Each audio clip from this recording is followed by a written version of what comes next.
to, and thank you for coming, by the way.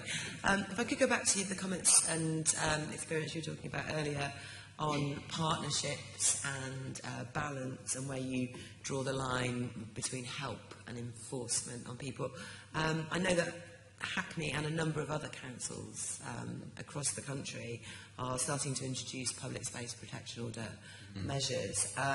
And I know that Hackney last year had quite a controversial process of introducing those, where initially it seemed there was no active engagement with the community about the measures, and that if there had been, it might have picked up problems that there were with including rough sleeping in the measures. So I wanted to ask, what you learned from that process and about community engagement and consultation and how it affects your approach now to maybe these measures being more widespreadly used across London. Yeah, no, that's a very fair question. It's a question I'm sure a lot of people have got in their minds. In relation to the Public Space Protection Order, which we introduced and then we did withdraw, around what, just to set the context, what we were trying to do was to tackle some quite deep-seated antisocial behaviour, which was in a specific area of Hackney and did involve street drinkers, some rough sleepers and some beggars. It wasn't an attempt to criminalise or outlaw rough sleeping. It was an attempt, and in fact the order was drawn in that way, set up in that way, to deal with antisocial behaviour.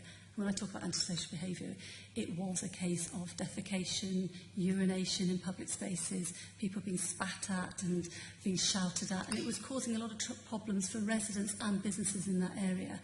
In terms of what I learned through that difficult and bruising encounter on the Public Space Protection Order, it was new legislation and was untested at that time. Oxford City was also going through a difficult period and for the same reasons.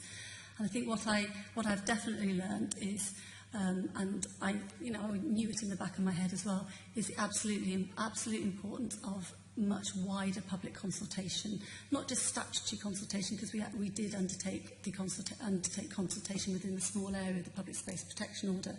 What we didn't realise was, which we didn't factor in enough, was the much wider interest in that, and that would have come about if we had undertaken, in the way that we have on other things that I've led, softer consultation, more discussion with the community and a wider consultation around that.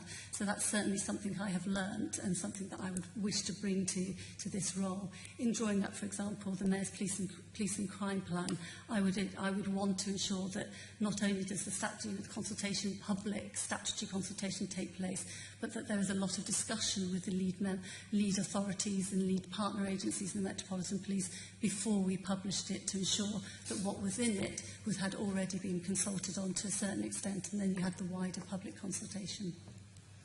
Yeah, I just wanted to